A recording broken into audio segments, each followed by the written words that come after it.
Welcome to the African History Network show right here on 9:10 a.m. the Superstation, the Future Radio. I'm your host, Brother Michael Imhotep. Today is Thursday, July 8th, 2021, and we are live. Hope everybody's doing well today. It's been a very, very busy day, very busy news day. If you've been following me on Facebook, you know I've been following the developments going on in Haiti, dealing with the assassination of President Jovenel Moise. We talked about this on the show yesterday, and there are new developments today. There are arrests that have been made. At least 17 suspects have been arrested. We know at least 3 suspects have been killed.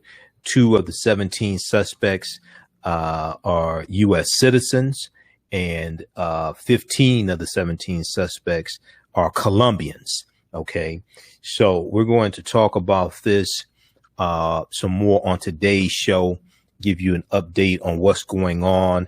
I've been reading articles from the Miami Herald, as well as looking at the live updates from the New York Times and Washington Post, looking at information from NBC News as well. Okay, so we also have a very special guest on today's show. I'm going to bring him on here in a few minutes. We're going to be joined by Abayomi Azikiwe. Abayomi Azikiwe is the editor of the Pan-African Newswire, and this brother is brilliant. Okay, he speaks in media all over the country, everything from Al Jazeera to all different media outlets. All right, so we're going to bring him on here in just a minute. Now, on the African History Network show, we focus on educating, empowering, and inspiring people of African descent throughout the diaspora and around the world, because right now it's corrects wrong behavior. What you do for yourself, what you do to yourself, and what you allow other people to do to you and get away with is based upon what you think about yourself. What you think about yourself is based upon what you have been taught about yourself. What you've been taught about yourself is based upon everything you've read, heard, and seen about yourself. So when you control the radius of a man or woman's thoughts, you can control the circumference of his or her actions, because the mind can't do or teach what it doesn't know. Now, in the latter part of the show, I'm going to try to squeeze in the story. Ibram X. Kendi was on the Readout with Joanne Reed back on June 28th, responding to attacks from Senator Josh Hawley, Republican Senator Josh Hawley, and responding to attacks that he's a critical race theorist and all types of nonsense like this. There are a couple of recent articles dealing with critical race theory from CNN we're going to try to squeeze in also, and one deals with how the attack on critical race theory is really dealing with a lot of white guilt, in the fear that a history of white supremacy and racism is going to be exposed when you really teach the history. So we'll try to squeeze that in as well. All right, everybody, share this broadcasting on social media platforms. Invite your friends. This is an electronic press agency that was founded in 1998. He has worked for decades in solidarity with the liberation movements and progressive governments on the African continent and the Caribbean. Abayomi Azikiwe is a graduate of Wayne State University, my alma mater. That's why I met Abayomi like 30 years ago in the Student Center building, right?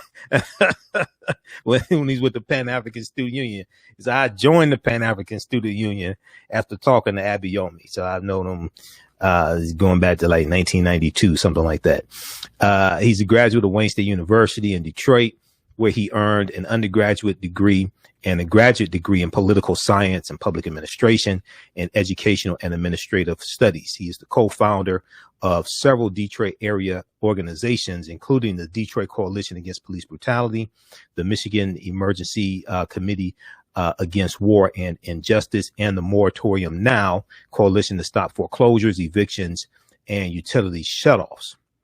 Between 2007 and 2011, Abayomi Azikiwe served as the chairperson of the Michigan Coalition for Human Rights for an additional 3 years. He served as president and later vice president of the Michigan Coalition for Human Rights. He is currently a board member at large in the organization. So we want to welcome back to the African History Network show, Abayomi Azikiwe. All right, brother. Hotep, how you doing tonight, brother? I'm doing very good.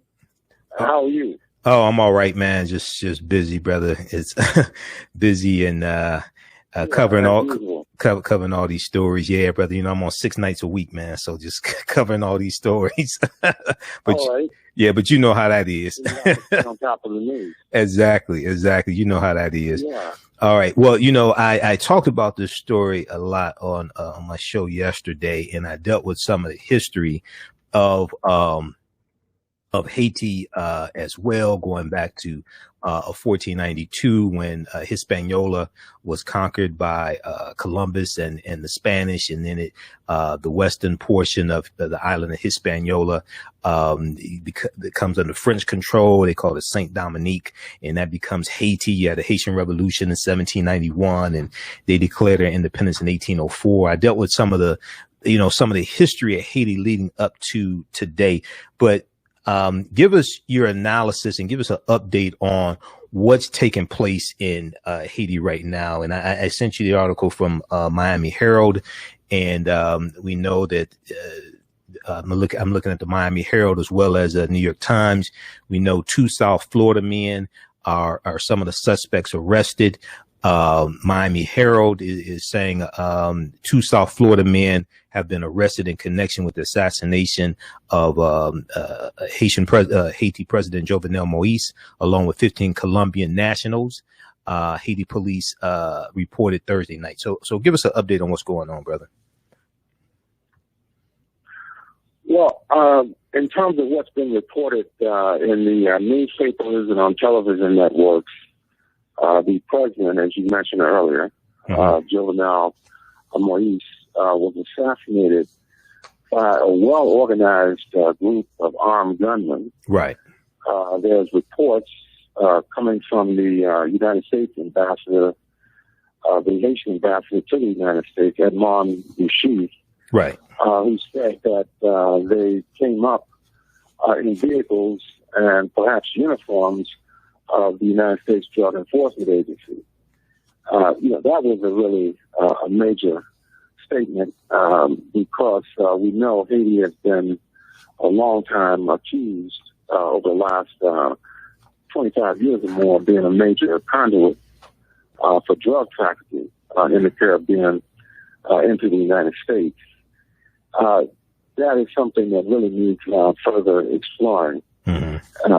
What's interesting about this as well is that the president, Moise, had predicted not too long ago that there was an attempt to overthrow his government and assassinate him. There's also a dispute over who is actually in charge of the Haitian government at this time. Paul Joseph, who has declared himself as acting prime minister, but there was another individual who was designated to be interim prime minister, along with President Moise, but he was not inaugurated into the position. So the government has declared a state of siege right now in Haiti. Now, what does that really mean? It's been unfolding over the last 2 days. The Canadian trained Haitian police force has pursued the alleged suspects in the assassination of the president, and his first lady was severely wounded. Right. The real report yesterday was she had passed away, but it turns out that was not correct, and she's been flown to Miami for medical attention. Right, on Wednesday. But what does this mean, a state of siege in Haiti? The Dominican Republic you mentioned earlier, because the island is divided between a former Spanish colony, the Dominican Republic, and of course Haiti. Right. Former French colony, but it was also periodically intervened by Spain as well as Britain. We also know the history of the United States in relationship to Haiti. It's a long, sordid history. So all these factors have to be taken into consideration when we try to analyze this. The U.S. historically has been heavily involved in trying to determine the internal affairs the character of the government, the economy in Haiti. And right now, there are elements in Haiti that are calling for U.S. intervention. We dealt with this way back in the 90s. Remember when we were at the university? Exactly, at Wayne State, yeah. The intervention in 1994 to reimpose John Bertrand Aristide. Right. It's been overthrown in 1991. So, yeah, but it's a lot of information that's floating around and a lot of different sources. You mentioned some of the sources. There's also France 24, which is a French television station that also broadcasts in English. You can get them over their website as well as on YouTube. Al Jazeera has also been covering the story. They've had some detailed reports. So we have to, try to track this down by all the sources that are available. Exactly. Now, I know I was reading, it was what actually, let's do this because we're coming up here on a break in 3 minutes. Shakita, I want to go to clip number 1. I want to go to NBC Nightly News here in just a second. They had a report on this. I know dealing with the DEA, I heard Bochit Edmond yesterday. Roland Martin interviewed him on Roland Martin Unfiltered. And everybody, I'll be back on Roland Martin Unfiltered on Friday, July 9th. I'm a panelist every Friday on Roland Martin Unfiltered. But I'm looking at different sources here. And it's saying that it's suspected that now the Haitian government, they're calling these people mercenaries, but it's suspected that the ones who said they were DEA agents, they suspect that was a ruse. That's a cover and that they aren't really DEA agents. We'll find out, but it's some very interesting things here, but I want to go to this clip here. Let's go to clip number 1. This is from NBC Nightly News, new details and arrest and assassination of President Jovenel Moise.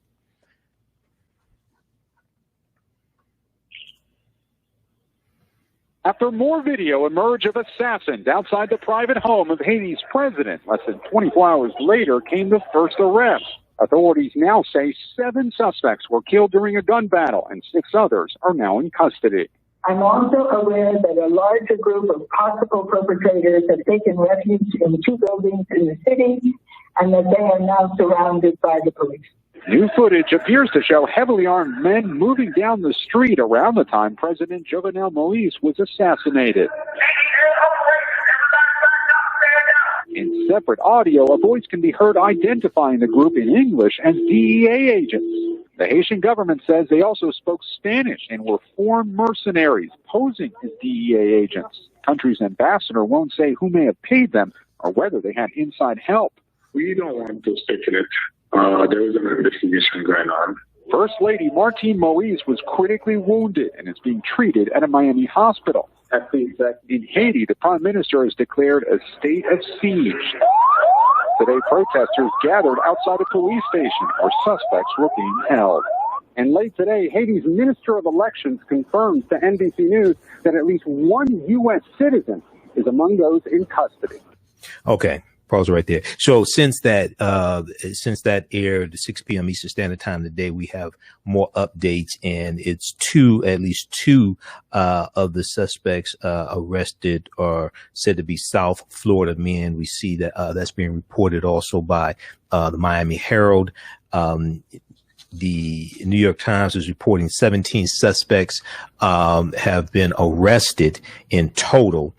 And there was a discrepancy. The Miami Herald talks about a discrepancy in the report from the Haitian government earlier today, dealing with earlier they said 7 had been I think killed, but let's see here. Haitian officials have not released the names of the other men arrested, but they said there are a total of 15 Colombians under arrest, along with 2 South Florida Haitian Americans. Police said 3 of the assailants, Colombians as well, were killed. Now, earlier, Haiti police had said 7 of the assailants were dead early in the day. And that's the reporting from NBC Nightly News. They did not explain the discrepancy, but they said they are still looking for 8 other assailants, all Colombians. Hold the line, Abayomi. We have to take a quick commercial break. You listen to the African History. Okay, no problem. Listen to the African History Network show right here on 910 a.m. Superstation of Future Radio. I'm Michael Imhotep. We're speaking with Abayomi Azikiwe, editor of the Pan-African Newswire. We'll be back in a few minutes. Black on Purpose Television Network. Yes, Black on Purpose Television Network. All black, all positive, all the time. The largest black-owned streaming television network in the world. Bringing our people together worldwide. Controlling our messages, our stories, our way. Black TV the way it should be. Black music, Black history, and more. 30 plus channels, thousands of shows. Black on Purpose Television Network. Subscribe now. Gain knowledge in minutes from insightful summaries of progressive and socially conscious books. Blacklisted gives you access to curated content that'll satisfy your curiosity to learn and understand different perspectives. Empower yourself through inspirational and actionable ideas. It's easy to read or listen to on the go. Blacklisted. Empower yourself. Start your free trial today. Welcome back to the African History Network show right here on 910 a.m. the Superstation of Future Radio. I'm your host, Brother Michael Imhotep. It is Thursday, July 8th, 2021, and we are live. On the line, our guest is Abayomi Azikiwe. He is the editor of the Pan-African Newswire. He does media interviews and all different types of media, including Al Jazeera. The Pan-African Newswire is is an electronic press agency that was founded in 1998. Abayomi has worked for decades in solidarity with the liberation movements and progressive governments on the African continent and the Caribbean. And we are talking about the assassination of Haitian President Jovenel Moise and updates on what's taking place. We know at least there have been at least 17 suspects arrested. At least 2 are described as South Florida men who are of Haitian descent as well. We want to bring him back on here. Okay, so Abayomi, I want to go to well, first of all, you want to come right before the break. I shared the clip from the reporting from earlier today from NBC Nightly News. Any comments on that? Then I want to go to this latest reporting from the New York Times. But go ahead and you can comment because we had to go to break. Yeah, you mentioned that there's still a lot of confusion. Yes. About the number of people arrested, the number of people killed. So all that's going to have to be sorted out. But the Haitian National Police Chief, Leon Charles, did say that 7 of these alleged suspects, were killed, in various police actions in the country. That was attributed to him by a Radio Metropole, which is a Haitian radio network. So, we'll just have to continue to monitor what's going on because you have a lot of speculation that's taking place both inside Haiti as well as among the Haitian diaspora, people living outside the country. There are like 300,000 Haitians living in South Florida. Mm-hmm. So there's a huge Haitian community, here in the United States. Yeah, I was looking at the reporting from the Washington Post earlier today. I read New York Times and Washington Post every day. And the Washington Post was reporting at least 3 suspects killed, 17 suspects detained, including 2 U.S. citizens, 8 suspects on the run. So that's something that's important there. The Miami Herald, as well as Washington Post, and I think also, and also the New York Times are reporting 8 suspects are still on the run, authorities said. So, what I want to do, I want to, go to the, reporting here from, I want to look at the, latest reporting here from the New York Times. Just a second. Let me pull this up here and share with everybody what's going on, and then you can comment on it as well. Let me pull this up here. Okay, because I printed up the article and I was looking at it. So the New York Times has a piece here. 2 U.S. citizens are among at least 17 suspects arrested in Moise killing. And I'm going to put this up on the screen share also, so those watching on Facebook and YouTube can see. All right. Let's see here. Okay, so at least 17 people, including 15 Colombians and 2 American citizens, were detained in the assassination of President Jovenel Moise, Haitian officials said late Thursday night, as they paraded the suspects before the news media and asserted that, quote unquote, foreigners had been involved in the brazen attack. Now, if you look at the reporting from the Miami Herald, and Miami Herald has a piece that I already showed here on the screen. They have an article, 2 South Florida men, 26 Colombians involved in Moise assassination, Haiti police say. And if you just go to MiamiHerald.com and search for Jovenel Moise, this article will come up. But they have a video here where they show these men detained. Okay, they show these men detained, and they show a cache of weapons on the table as well. Now, at a news conference at National Police Headquarters, let me see here. Let's go to. Let me turn on the screenshot just a second here. Okay, I think it's this one here. Okay, at a news conference at National Police Headquarters with interim Prime Minister, the interim Prime Minister, the American men were described as being of Haitian descent and were identified as Joseph Vincent and James Solages, Solages. Okay, so all right. Let me get I want to get the right article here up on the. Okay, I think this is the right one.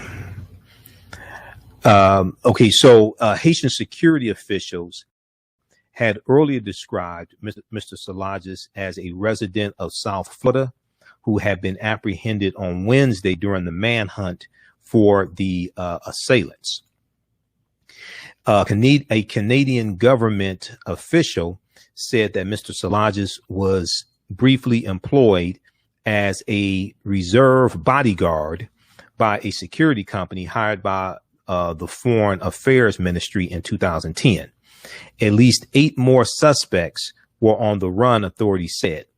Leon Charles, Haiti's police chief, as you referenced, Abayomi, Leon Charles said, quote, we are pursuing them.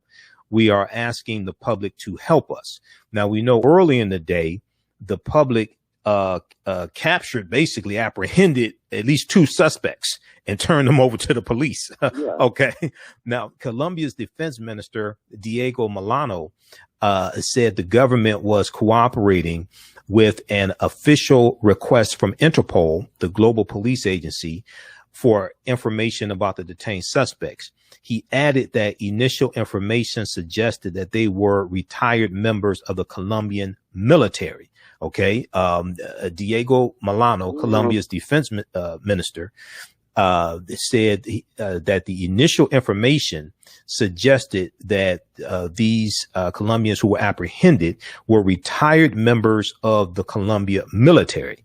Now, the detainees were lined up at the news conference Thursday, July 8th, Thursday night, in handcuffs, some showing signs of physical injuries. A table displayed at least 10 Colombian passports, along with automatic weapons, sledgehammers, and saws, SAWS. So your thoughts, Abayomi? Well, Colombia, as we know the history of the relationship with the United States, it's been extremely repressive. Colombia was the 3rd largest recipient of the United States foreign assistance. Of course, the state of Israel being number 1. Egypt which is in North Africa and has been largely controlled politically and economically by the U.S. for more than 40 years. And then Colombia. There's a very repressive military and security apparatus in Colombia because the United States has tried to prevent at least one revolutionary organization from taking power. There are two that have been operating there for many decades. So that indicates that this operation could have very well been deliberate and a coup d'etat against the existing leadership of President Moise. Also, if you look at the role of Colombia in destabilizing neighboring Venezuela, there was an attempted coup over 2 years ago in Venezuela, and a lot of the defectors from Venezuela, as well as mercenaries, were based in Colombia. So the more information we receive about this, it looks like it could very well have been a coup against the existing administration.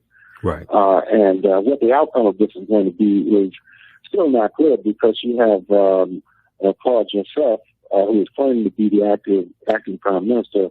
Mm-hmm. Yet at the same time, it's not clear exactly how much support he has in the country and whether or not he can enforce this state of siege, because people there are very, very upset with the existing state of affairs over the last few years. There's been at least two major general strikes and rebellions on the part of the Haitian people against the Jovenel government, right, which was heavily backed by the United States, just like the Michel Martelly government before that was heavily backed by the United States. So, people need to look also at the role of the government here, right, in everything that's going on in Haiti. Right. So, I talked about this some yesterday. So there was, you have those in Haiti who are saying that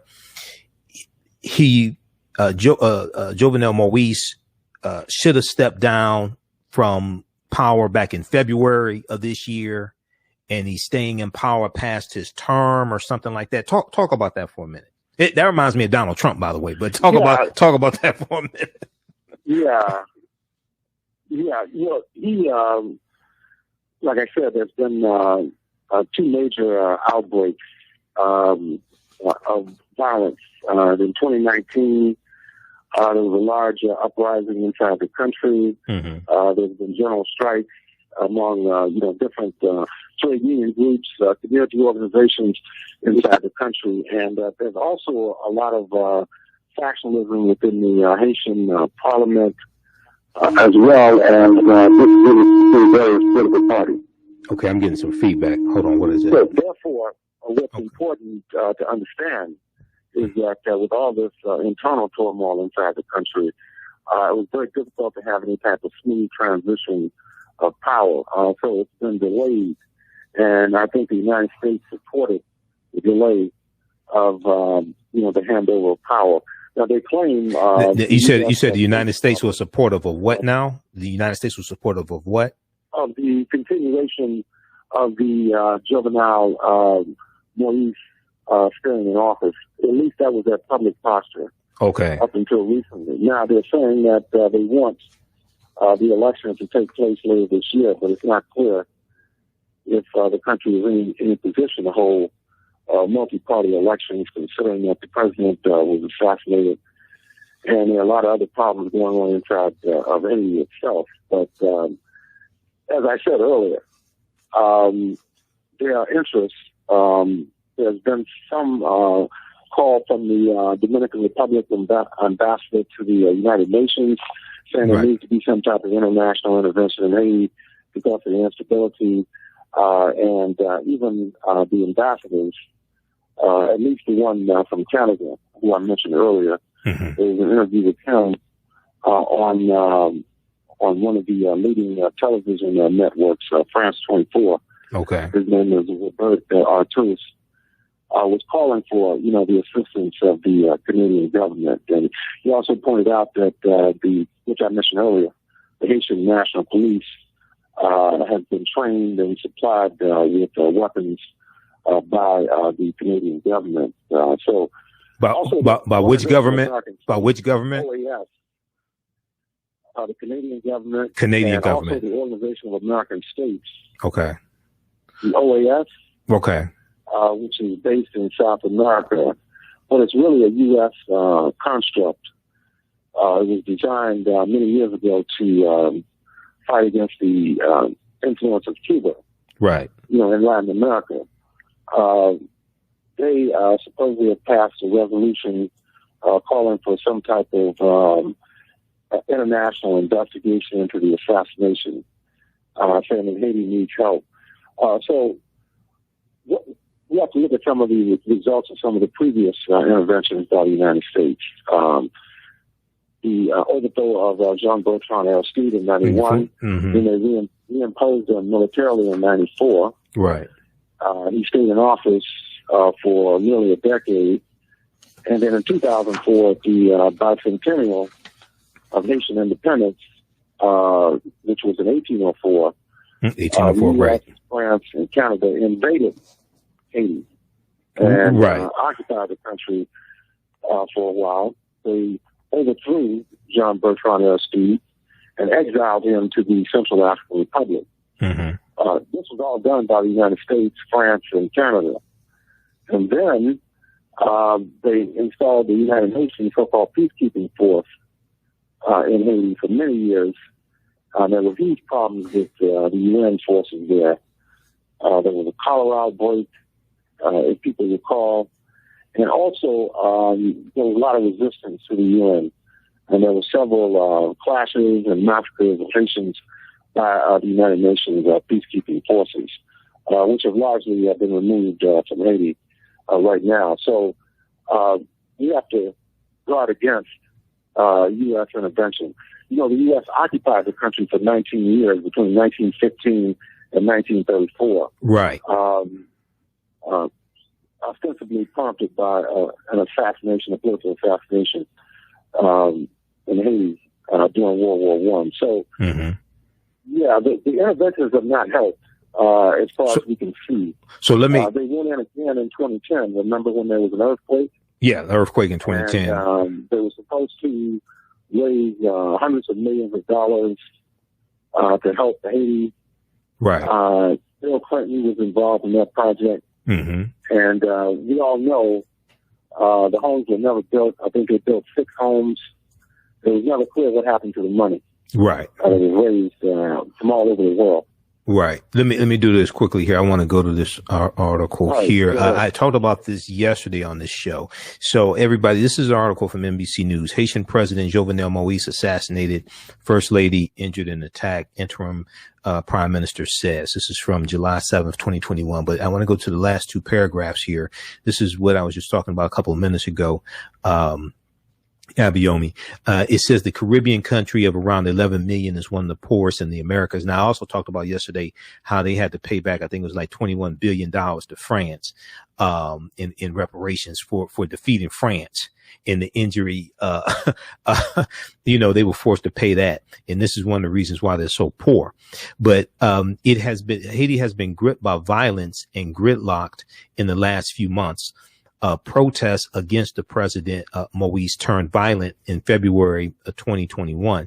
Opposition leaders demanded that Moise step down, arguing that his term legally ended in February of 2021.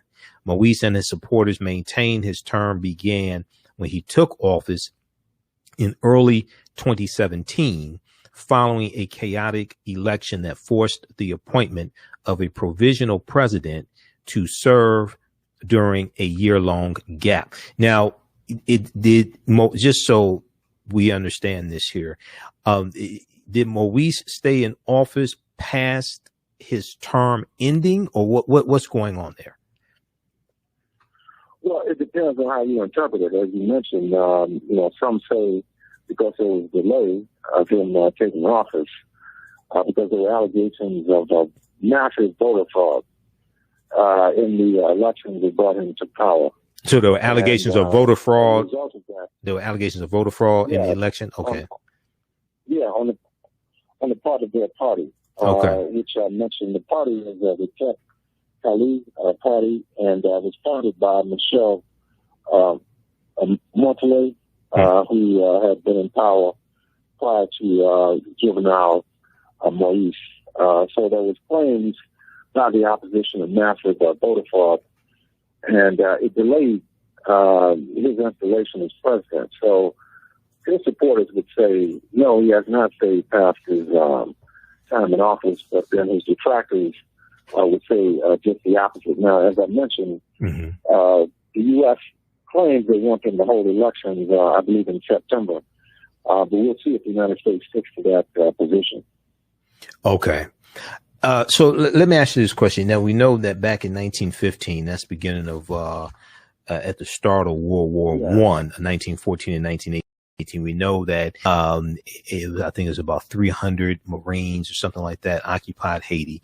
And, we see that, in 2004, it was, U.S., France, and, the, U.S., France, and Canada involved in overthrowing Aristide.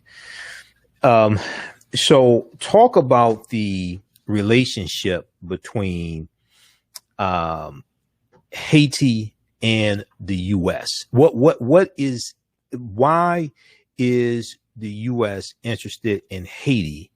What's in it for now? The other thing is that Jovenel Moise is basically, from my understanding, he was basically put in power by the U.S. or they helped put him in power.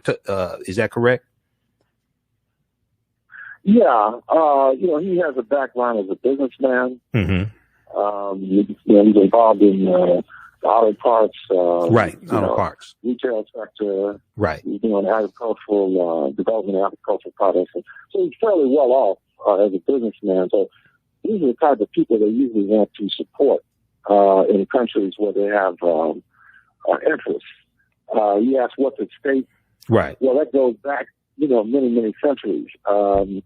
Because of the Haitian Revolution, the U.S. feared, during the period of enslavement here in this country, they feared that there would be a successful slave rebellion in the United States. And some of the rebellions, particularly the one in Louisiana in 1811, which is been hidden for many, many years. Information is starting to come out about that rebellion. It's one of the largest rebellions against enslavement in the history of the United States.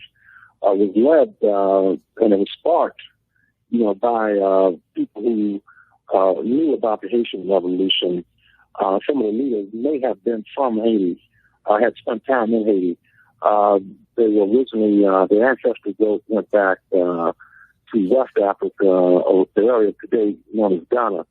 The two people who led that rebellion, and their objective was to march on New Orleans. Right. They were taking over several slave plantations. And, people can read about that. That's the German Coast Uprising? That's the German Coast Uprising, right? Yes, right. Yes, right. That, and then, of course, they never recognized Haiti. From 1804, when they declared themselves an independent black republic, they weren't recognized until the U.S. Civil War in 1862. So there was, in effect, a blockade on the country, not only by France, but by the United States. The U.S. did not want them to succeed either. It wasn't until the Civil War where they were trying to, when they started inducting our people into the Union Army, that they appointed Frederick Douglass as the Union Army. Okay, during the Civil War. You're talking about during the U.S. Civil War, 1861, 1865. Yeah. Okay. Go ahead. Right. That's when they recognized Haiti.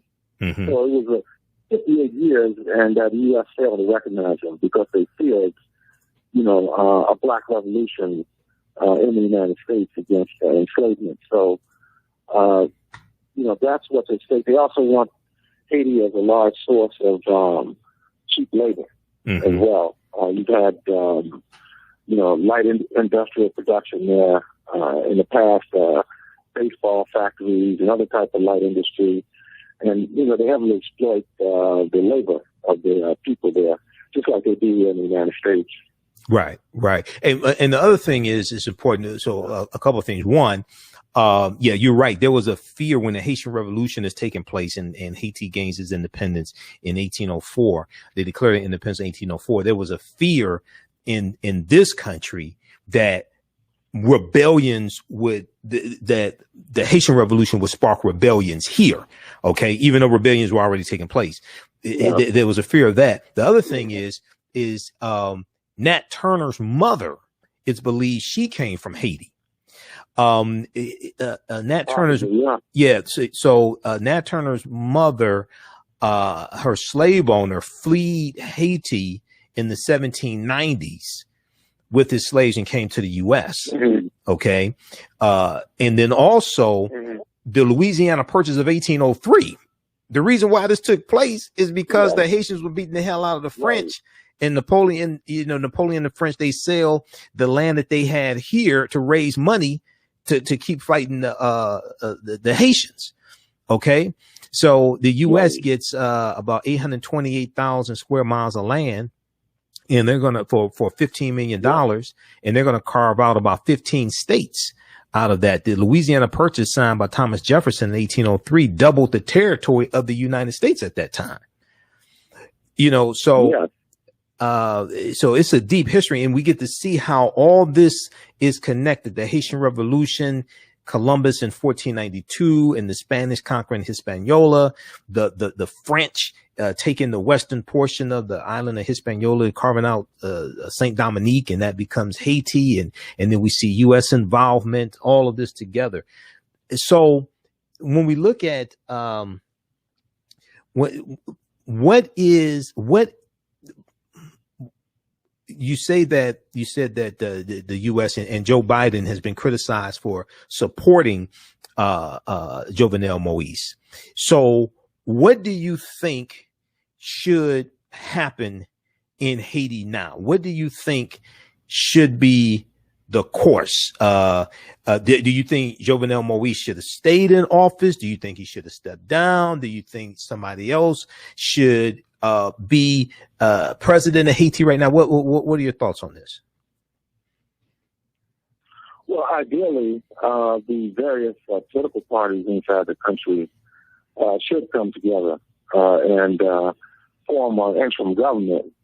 The problem is that you have different political interests inside the country, and one of the largest parties there, the Famille Lavalas, which was the party of Bertrand Aristide, has essentially been banned inside the country. So while their leaders have been assassinated or driven into exile, so that is left a major political vacuum inside of Haiti itself. But there has to be some type of united front among the various organizations. One, to bring about political stability, but also in an attempt to stave off yet another U.S. military intervention. And another thing that could motivate the United States to intervene is the potential for mass migration of Haitians into South Florida. Right. Now, as I mentioned earlier, 300,000 Haitians there, and in order to maintain or to keep down the black population in the United States, they do not want, massive numbers of Haitians coming into the United States, just like they don't want people coming in from Mexico and Central America on the other end of the border. And a lot of those people are people of African descent as well, from the African continent, from South America, who are also entering the United States. Now, we don't hear about that.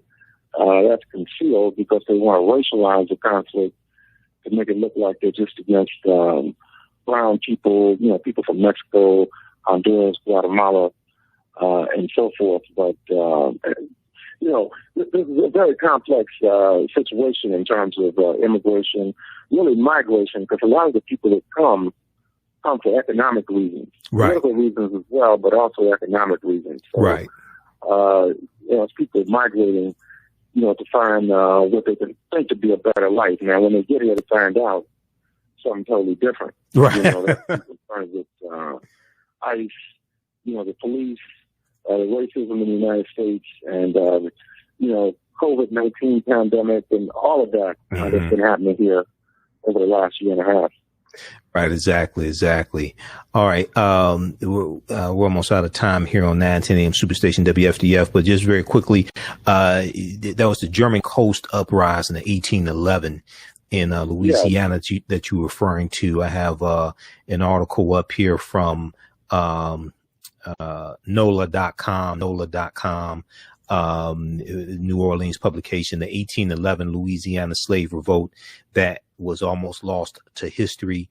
And then there's also a article here from SmithsonianMag.com, Smithsonian Institute. This one here is how a nearly successful slave revolt was intentionally lost to history. How a nearly successful slave revolt was intentionally lost to history. More than 500 slaves fought for their freedom in this oft overlooked rebellion. Okay. And this is in Louisiana. It was January of 1811. And the Zen Education Project has information about this also, but it's also referred to as the German Coast Uprising. Okay. Let people know how they can read the Pan-African Newswire, Abayomi, how they can get in contact with you, and how they can support you all as well. Yeah, just go to our website. It's at panafricannews.blogspot.com. That's panafricannews.blogspot.com. And also, I'm on Facebook under my name, Abayomi Azikiwe. There's a personal Facebook page, and there's a Pan-African Newswire Facebook page as well. I'm also on Instagram and Twitter as well. So you can follow me on all those platforms. Then I have a blog talk radio program, the Pan-African Journal, worldwide radio broadcast that usually broadcast twice a week, and the podcasts are available under the Pan-African Radio Network. So all those Pan-African Radio Network. Follow what we're doing, yes. Okay, and we have the website up here, panafricannews.blogspot.com, panafricannews.blogspot.com. People can read the Pan-African Newswire there. All right, brother. Well, look, man, it's always good to have you on. I know it's been a few years. We're going to have you back very soon. So thanks for coming on tonight. Thanks for taking time out of your busy schedule, and we'll talk to you soon. Okay. Well, thank you, and good luck with all your African history endeavors. Okay, you too, brother. Thanks, man. All right, Abayomi. All right, peace. Thanks, peace. All right, everybody. That's Abayomi Azikiwe, editor of the Pan-African Newswire. This is what we're going to do. If you like this type of information, you can support the African History Network, $ the AHN Show through Cash App, $ the AHN Show through Cash App, also through PayPal, paypal.me/the AHN Show, paypal.me/the AHN Show. And, this is our official Cash App account, $ the AHN Show, SHOW. And it shows my name, Michael, and shows my picture there. These other ones are fake, African History Network Cash App accounts that somebody set up. I've already reported them to, Cash App, but we're here 6 days a week. This helps us to keep doing the research, stay on the air, keep broadcasting. Also register for the online course that I teach. If you like this type of information, I teach a 10-week online course on Sundays, 2 p.m. to 4 p.m. Eastern Standard Time, ancient Kemet, the Moors, and the Maafa, understanding the transatlantic slave trade, what they didn't teach you in school. Visit our website, AfricanHistoryNetwork.com, AfricanHistoryNetwork.com. Those watching on Facebook and YouTube, keep watching. We're going to keep broadcasting for a few more minutes. Right now, it's correct wrong behavior. It's not over till we win. Wakanda forever. We'll talk to you tomorrow night. Peace. All right, stand by, everybody. Stand by. Keep stand by. We're going to be here for a few more minutes. So the new online course that I teach it started up Sunday, July 4th. So Sunday, July 11th is class number 2. Okay. All the sessions are recorded. You can go back and watch them over and over again. African, ancient Kemet, the Moors, and the Maafa. understanding the transatlantic slave trade, what they didn't teach you in school. Okay. We deal with thousands of years of history, and we deal with what led up to the transatlantic slave trade taking place. All right. And we deal with ancient Kemet, ancient Egypt, ancient Africa, Nubia, Ta-Nehisi, Ethiopia. We deal with the Khoisan, the short-statured people, the Twa, etc. And we do with the 800-year occupation of Europe by the Africans known as the Moors. And we do what led up to the transatlantic slave trade taking place. And we take you through the transatlantic slave trade from 1441 up until the late 1800s. So at our website, AfricanHistoryNetwork.com, when you scroll down the page, you'll see the information for the 10-week online course. Next class is Sunday, July 11th. Click right here to register here. It takes you to the next page, and click on enroll. As soon as you register, you can start watching the content. All right. We do the classes live. All of the sessions are recorded. Okay. And, you can watch, you will also, get the content from the Saturday class that's wrapping up. We only have 1 or 2 more sessions of the Saturday class. You get the content from the Saturday class that is, that's wrapping up. And you can watch classes 1 through 9 of the Saturday class, and you'll be enrolled in the class that meets on Sundays, 2 p.m. to 4 p.m. Eastern Standard Time. All right. So as soon as you register, you can also watch class number 1 that we did Sunday, July 4th. And you'll be ready for the class coming up this Sunday. Okay. 2 p.m. to 4 p.m. Eastern Standard Time. I do a PowerPoint presentation. We have book references, articles, video clips. We do with thousands of years of history and what led up to the transatlantic slave trade taking place. So we have guest speakers. So Dr. David Imhotep, author of The First Americans Were Africans, Documented Evidence, spoke to my class on Saturday, June 12th, 2021. So when you register, you'll be able to watch that course content from the Saturday class as well. You'll be able to watch that class. And we just posted the link here also. Okay. Now, somebody said they tried to enroll and could not. I just posted the link here. Now, if you ran into any problems, email me at AHNshow@AfricanHistoryNetwork.com. AHNshow@AfricanHistoryNetwork.com if you had any problems registering, and we'll get you taken care of. Okay. So the class is regularly $130, is on sale $80 right now. And you probably haven't seen anything like this before. We deal with so much history. We take you through a timeline of history also, and really understand cause and effect as well. Understand cause and effect. Dr. David Imhotep wrote this book here, The First Americans Were Africans, Documented Evidence. And his book deals with 713 footnotes, but it deals with overwhelming evidence of an African presence in the Americas, dating back at least 56,000 years ago in South America, and at least 51,700 years ago here in the land we call the United States of America. And these were the Khoisan, who have the oldest DNA on the planet, come from Southern Africa. They're the ancestors to the Ainu and the Twa. They go all around the world, and they were here as well. And this is long before Native Americans come into existence. This is long before the transatlantic slave trade starts. This is long before Europeans are even on the planet, and before European explorers come to this land here. So if you like the type of information that I share each night here on the African History Network show, this online course is going to blow you away. All right. Let's see here. All right. So yeah, if you have any problems registering, email me at AHNshow@AfricanHistoryNetwork.com.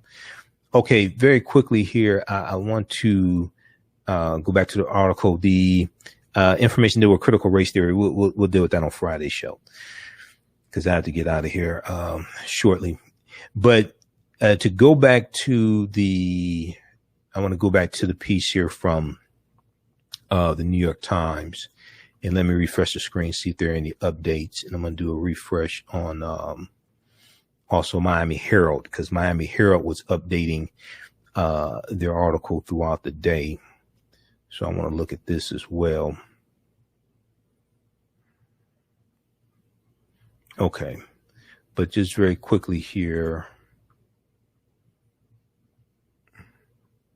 Let's go back to this one here from New York Times.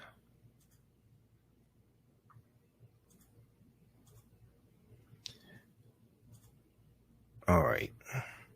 This one here from the New York Times. 2 U.S. citizens are among at least 17 suspects arrested in Moise killing.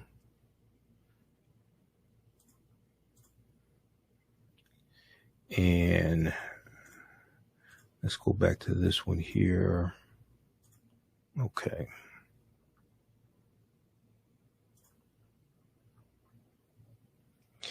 The detainee, let's see.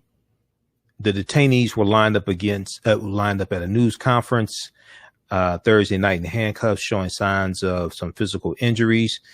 The country's interim prime minister, Claude Joseph, said a group of foreigners had entered the country to kill the president in a cowardly fashion.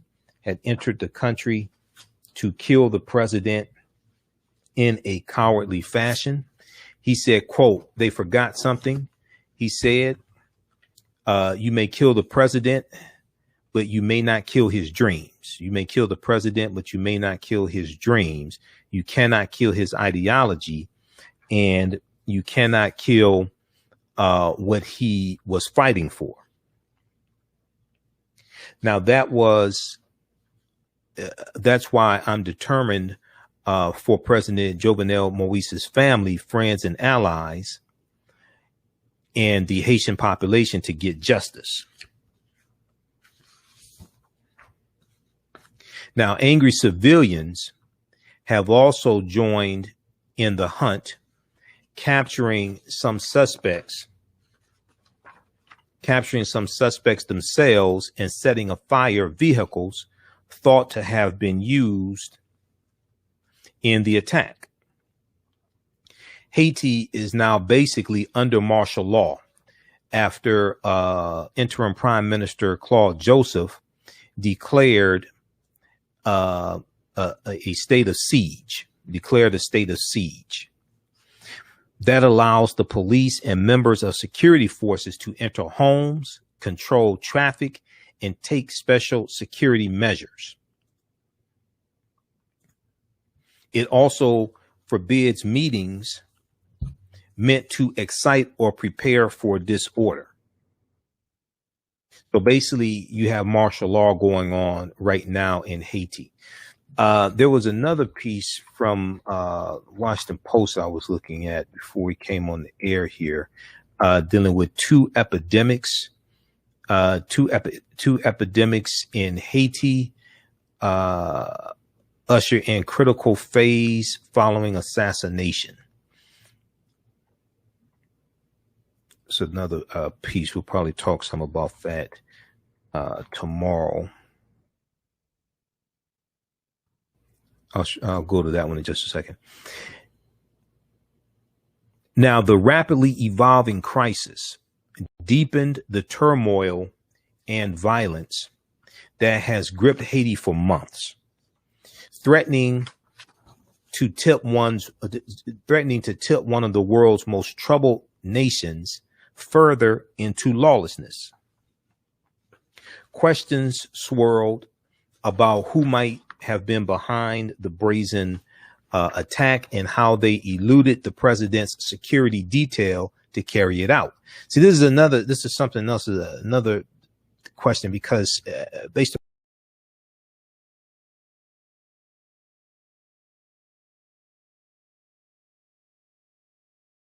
so this is going to take a thorough investigation, but it appears on the surface there's some type of Colombian link to this as well. Okay. I'm not saying it's from the Colombian government, but it appears you have reports coming out of Haiti that 15 of the 17 detainees are Colombians. And Claude Joseph said that it was reporting from Miami Herald. Police said 3 of the assailants, Colombians as well, were killed earlier. Claude Joseph talked about them being part of former member. No, it was the Colombian who said this,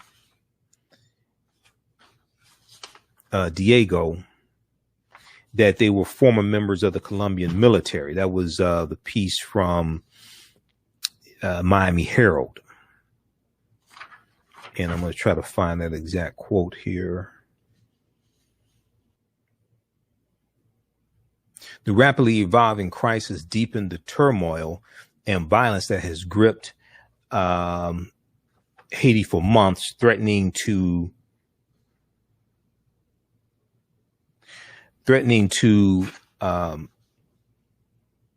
tip one of the world's most troubled nations further into lawlessness.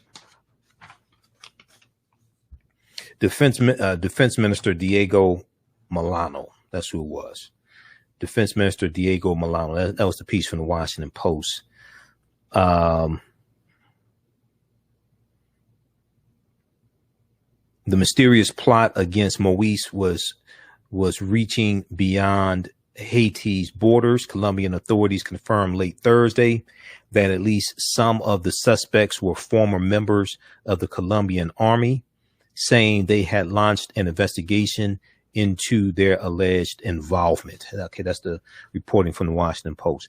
Now, there were reports of fighting between suspects and security forces throughout the day. Earlier Thursday, Helene Lalima, the top UN official in Haiti, told reporters that a group of suspects had, quote, taken refuge in 2 buildings in the city and are now surrounded by police. She spoke via teleconference from Port-au-Prince, the capital of Haiti, after briefing the United Nations Security Council on the Haitian crisis in a private meeting. It was unclear if the situation had been resolved. Haiti's ambassador to the United States, Bochit Edmond, has described the assailants as, quote, well-trained professionals, killers, commandos. All right, check out the rest of this article here from the New York Times. 2 U.S. citizens are among at least 17 suspects arrested in the Moise killing.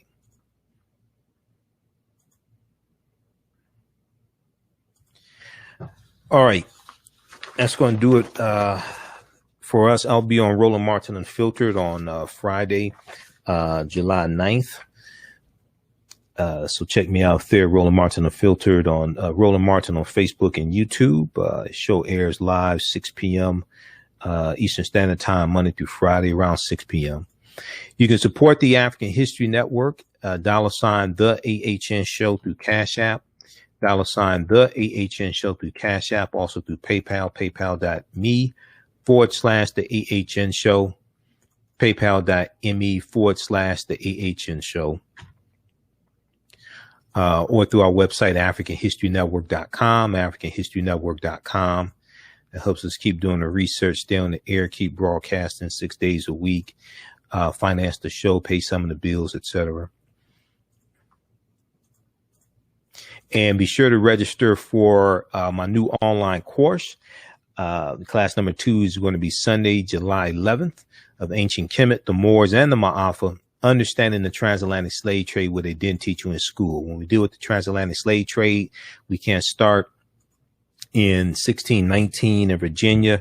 We can't start in 1441 with the Portuguese going into Mauritania. We have to deal with tens of thousands of years of history and what leads up to the transatlantic slave trade taking place. We deal with Ghana, Songhai, Mali. We deal with ancient Kemet, ancient Egypt, Nubia, Abyssinia, Ethiopia, We do with great African civilizations. We look at a number of different archaeological discoveries also, that recent archaeological discoveries that have taken place recently as well, that are causing the scientists to have to push the timelines back and rethink everything as well, because all of this is much older than what we have been taught originally. Okay.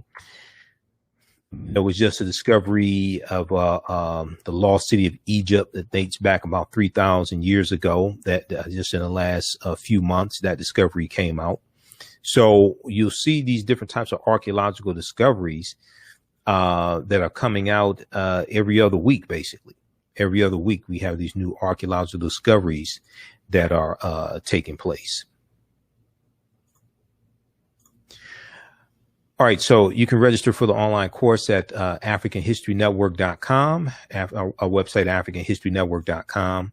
Also, all of my DVD lectures are available at our website, AfricanHistoryNetwork.com, and digital downloads as well. But at our website, when you scroll down, you'll see information for the radio show.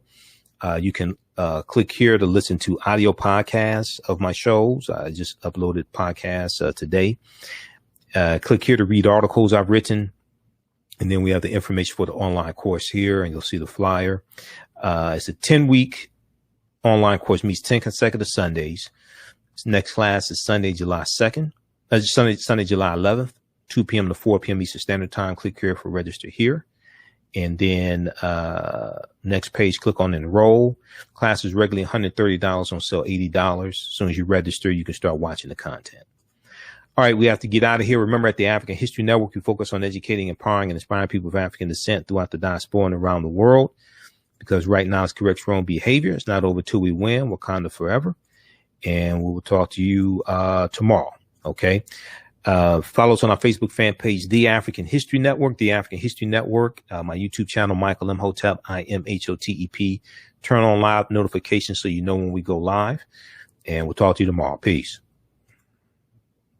Black on Purpose Television Network. Yes, Black on Purpose Television Network. All black, all positive, all the time. The largest black-owned streaming television network in the world. Bringing our people together worldwide. Controlling our messages, our story, our way. Black TV the way it should be. Black music, Black history, and more. 30+ channels, thousands of shows. Black on Purpose Television Network. Subscribe now. Gain knowledge in minutes from insightful summaries of progressive and socially conscious books. Blacklisted gives you access to curated content that'll satisfy your curiosity to learn and understand different perspectives. Empower yourself through inspirational and actionable ideas. It's easy to read or listen to on the go. Blacklisted. Empower yourself. Start your free trial today. Hi, I'm Joel Wilson, President and CEO of JCW Computer Consulting, LLC, a technology implementation firm with over 20 years of satisfying customers. We offer a full spectrum of industry top-tier branded services. We are an authorized partner or reseller for Lenovo, Zoom, T-Mobile, Microsoft 365 and Surface tablets, Google Workspace, Acer, Asus, Samsung, PCmatic security software, and many more. Our online store features laptops, Chromebooks, computers, printers, accessories, and software. Businesses, take advantage of our free 1-hour Zoom tech consultation and know we offer top nationwide high-speed internet service providers, voice over IP, and cellular phone services. Home users, don't miss our current in-stock Chromebook inventory. Please visit us at jcwcc.com or call 215-879-8255.